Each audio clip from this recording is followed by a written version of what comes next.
Hello YouTube, my name is Lexi and today I will be sharing with you my top 10 best books from 2024.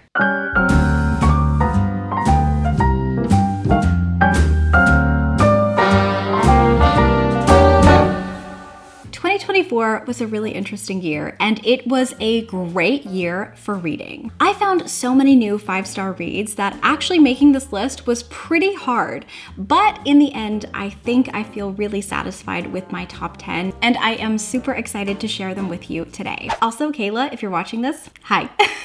Coming in at number 10 is the Whisperwicks by Jordan Lees, and this is the first book in a new middle grade series. This book was unbelievably whimsical. I think this is the only middle grade on this list, and it is one of the best middle grades I've read in a really long time. So the book is following a boy named Benjamin Creek, and Benjamin Creek is very logical, okay? He does not believe in magic or fairy tales or any of that nonsense. And then one day he receives a mysterious package in the mail, and it turns out to be a slightly creepy puppet slash doll. And then in the middle of the night, his new mysterious friend turns into a bird. And so he follows this scary, weird puppet slash bird, as one does, into another world where everyone has scary, creepy, magical little puppet dolls. And all of the puppet dolls are kind of like coming to life. Listen, I know it sounds weird, okay? But trust me. So once Benjamin is in this magical, weird puppet doll world, he ends up meeting a girl, and the girl is on a journey to locate her twin brother who has been kidnapped. And so Benjamin is like, well, you know what? I can't get home anyways. I will try to help you find your twin brother. And off goes their journey and adventure. This book had some of the most beautiful quotes that I've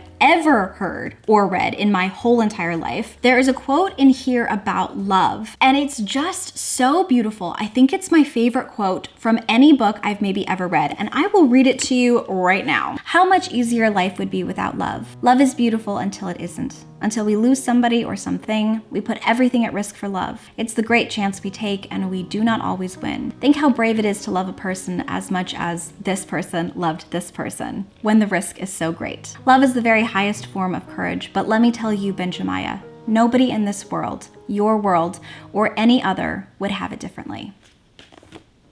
Like, that just feeds my soul, you know what I mean? Now, coming in at number 9 is, I think, one of the most unique and interesting suspense novels I've read in a really long time, and it's called My Husband by Maud Ventura. I know that this book is a little polarizing. You're either gonna love it or hate it, but I am one of those people who ended up loving this book. This book is following, I think she's like an unnamed narrator, actually. Just a random woman who lives in Paris. She's in her, I think, 40s, and she is obsessed with her husband. The book is just following her everyday routine Monday through Sunday, and how her obsession just reaches really toxic and weird heights, but in like a really interesting, can't look away type of a way. She plays all of these mind games with her husband, trying to see if he still loves her, how much he loves her, and she almost like punishes him for things that he does on a whim or on accident without necessarily like realizing what he's doing. And it's just fascinating because you start reading this book and you're like, okay, this lady needs a hobby, right? Like, everything is in her head. She is reading way too much into this. And then the weird thing is this character starts to make sense. And you're like, wait a minute, but I agree with what she's saying here, because like, that is kind of weird. It's interesting. I thought it was fun. And the ending was really great. Okay, coming in, I think at number 8 is actually a category more than just a specific book. I have 2 books here, but the category is one that I found from TikTok early on in the year. And I did not come up with this phrase. It's a TikTok phrase, but the category is weird literary fiction for weird girls. Basically, the category is literary fiction, and we're following an unhinged protagonist who's a woman who goes through some weird things and makes very questionable choices and decisions. Usually, the characters in this category are not likable, and they are so messy, and sometimes there are speculative or just like quirky, weird situations thrown in. And I had such a fun time this year reading tons of books in this category, and here are 2 5-star reads that I really loved and enjoyed. The first one is Rouge, and this is by the same author who wrote Bunny, Mona Awad. And Rouge is so weird. You know that one quirky movie with Goldie Hawn and Meryl Streep? Is it like Over Her Dead Body or something like that? I know that Sabrina Carpenter's music video was like based off of this. The vibes of that about like beauty and the beauty industry and trying to like chase youth and things like that. The vibes of that movie, the vibes of this, okay? The only difference is I think that movie was more of a comedy and this is more weird horror. But yeah, I do think that like the vibes are very similar. And actually there's a new movie that just came out with Demi Moore and Margaret Qualley. And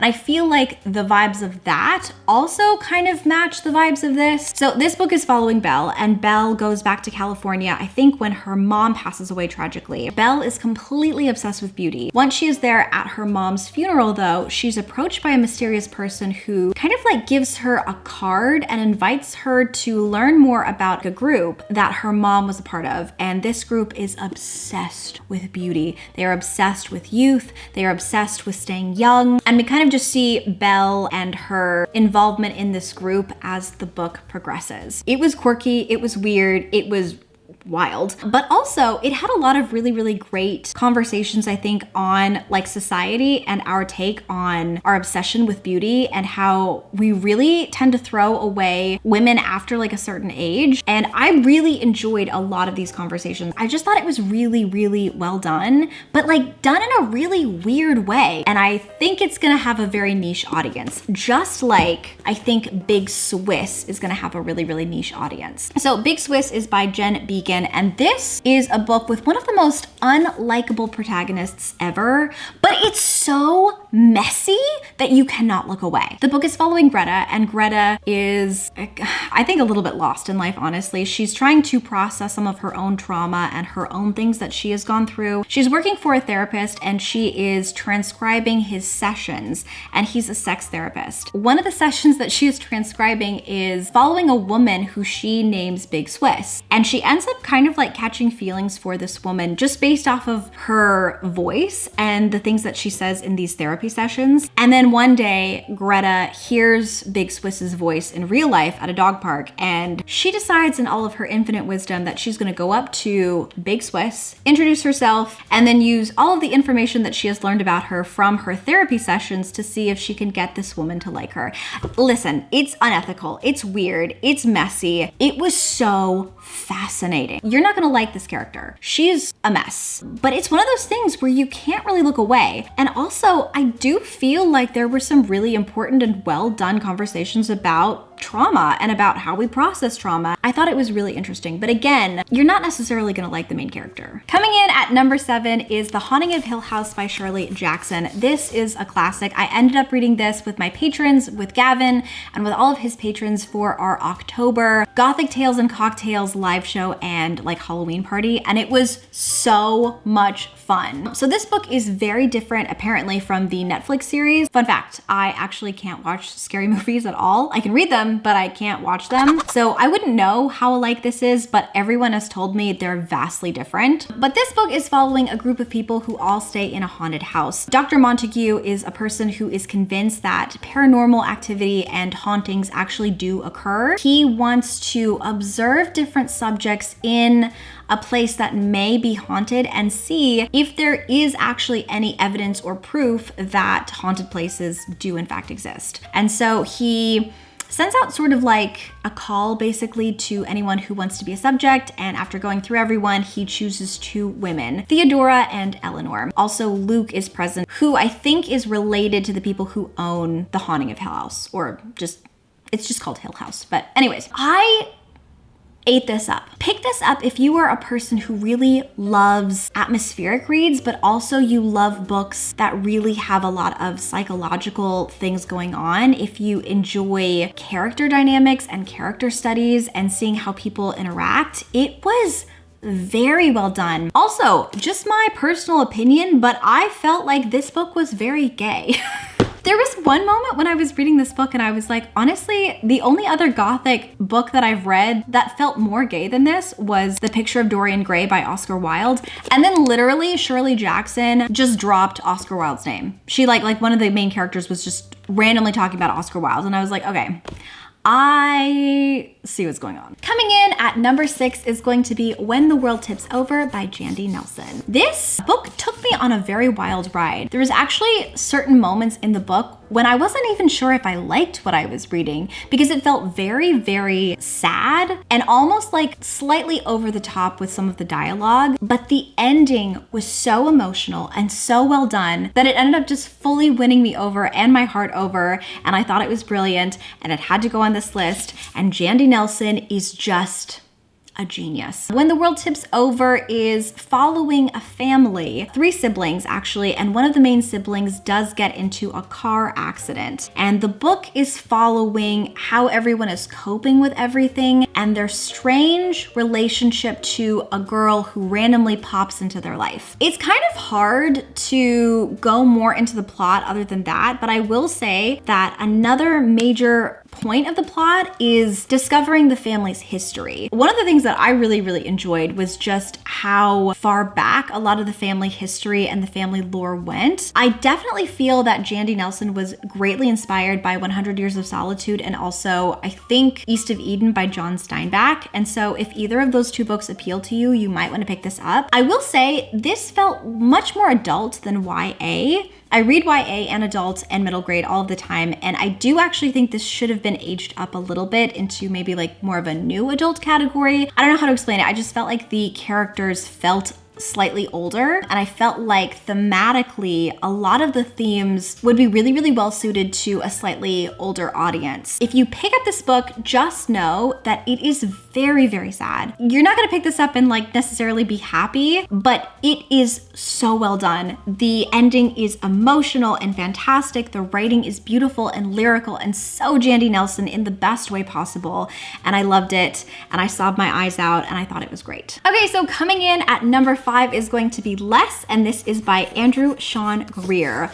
This book was incredible. This book was so unexpected and I am so glad that I read this. So this book is following Arthur Less, and Arthur Less, unfortunately, well, his ex invites him to a wedding. And so Arthur decides that he cannot go to this wedding and he needs a really, really good excuse as to why he can't go to this wedding. And so he decides to say yes to all of these different invitations that have been presented his way because he's a writer. Not necessarily a very good writer. He had one work that was kind of mildly well received, but he hasn't written anything relevant since. However, he does not want to go to his ex's wedding, and he decides instead to travel the world and go to all of these different author conventions where he is presenting different books and different authors and meeting with different people. And the book is just following his journey as he is trying to get over his ex right before his ex gets married. And I will say that the book is vastly different than what I was expecting. I thought it was incredible. It tackles things like ageism and art, the nuance I think that relationships have, and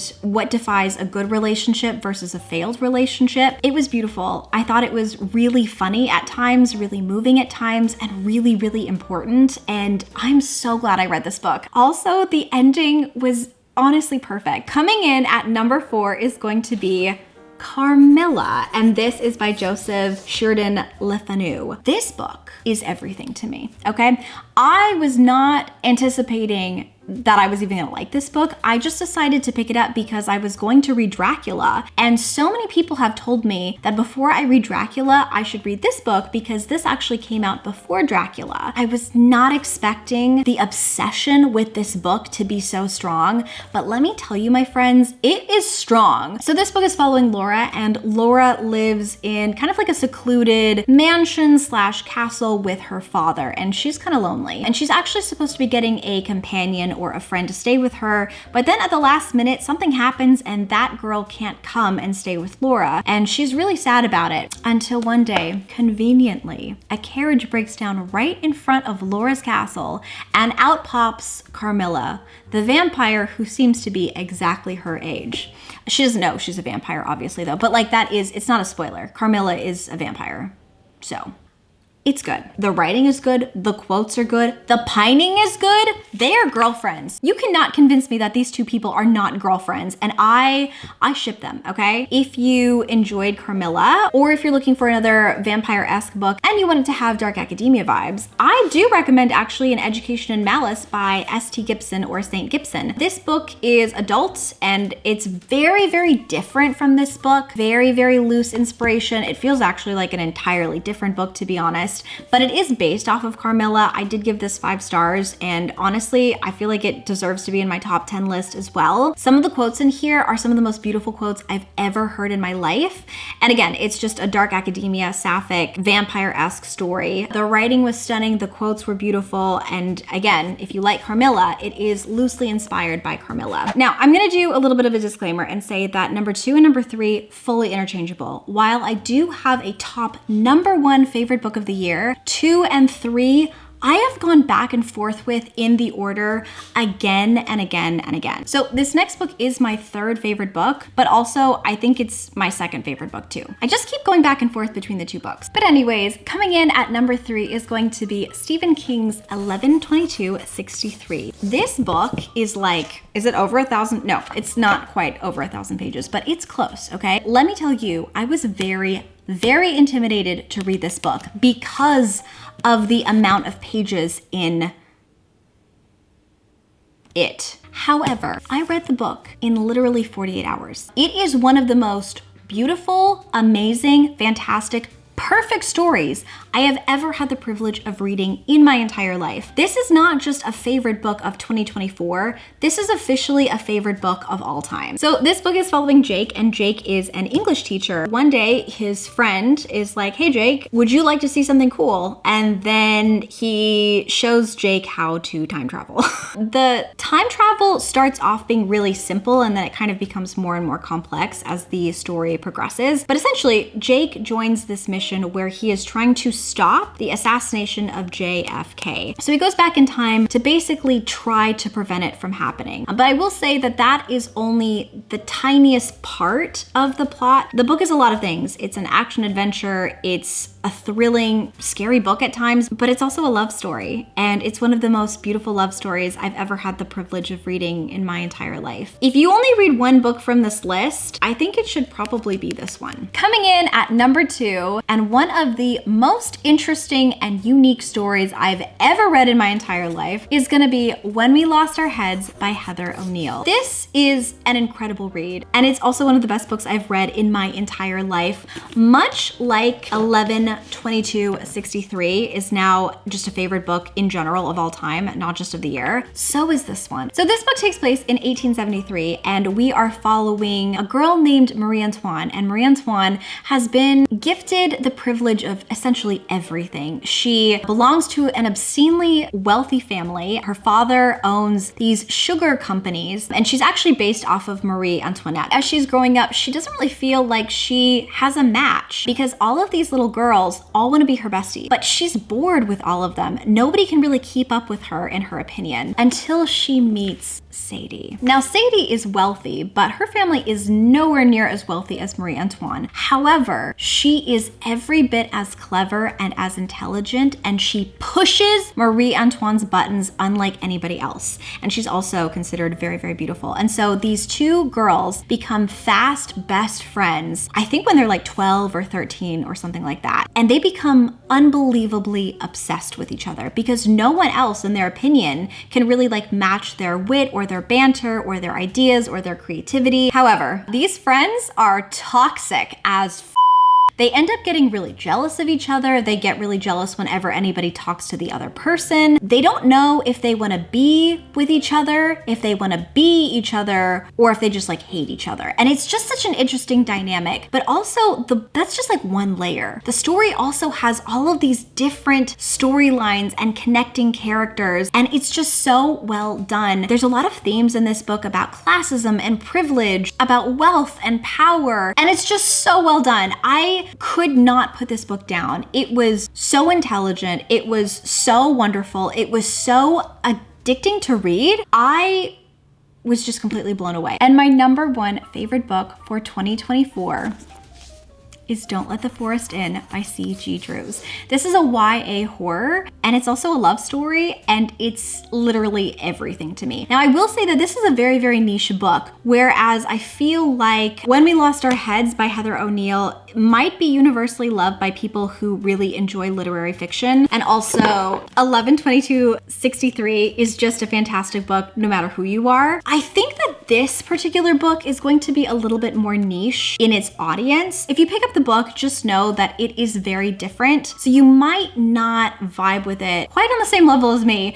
but like I really vibe with it, okay? Like I became obsessed with this book. I ended up reading this book 3 times. This book is following Andrew, and Andrew and his twin sister Dove go to a preparatory school in America. They're both Australian. While they're there, he is looking for his best friend Thomas, who I think they've been best friends for a really, really long time. However, Thomas is acting a little bit different, and it seems like he is keeping secrets from Andrew. And then one day Andrew finds out one of the secrets, which again, this is all in the flap. I'm not giving anything away, I promise. But one of the secrets is that Thomas has been drawing monsters, and the monsters have been coming to life. And so now Andrew has to help Thomas defeat these monsters every single night in the forest behind their school, where the monsters are going to come in from the forest and completely terrorize everybody at the school. And things just get more complicated from there as well, because we also learn, and again, this is on the flap, but we also learn that Andrew is completely head over heels in love with his best friend, Thomas. And he does not know how to say that. So this book has monsters, it has pining, it has dark academia vibes from the preparatory school, it has really complex relationships, but also it has some of the most beautiful, lush, lyrical, and stunning prose I have ever read in my life. I am not exaggerating when I say that I was reading this book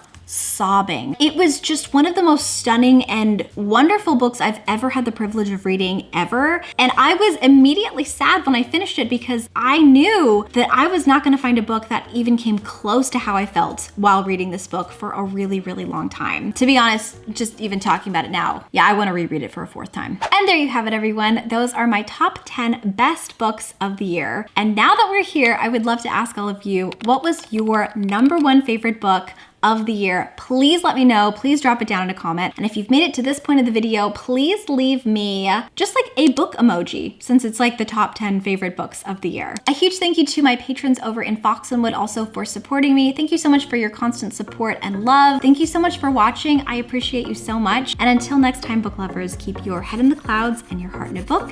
And I will chat with you very soon. Bye. I really need to tell you something.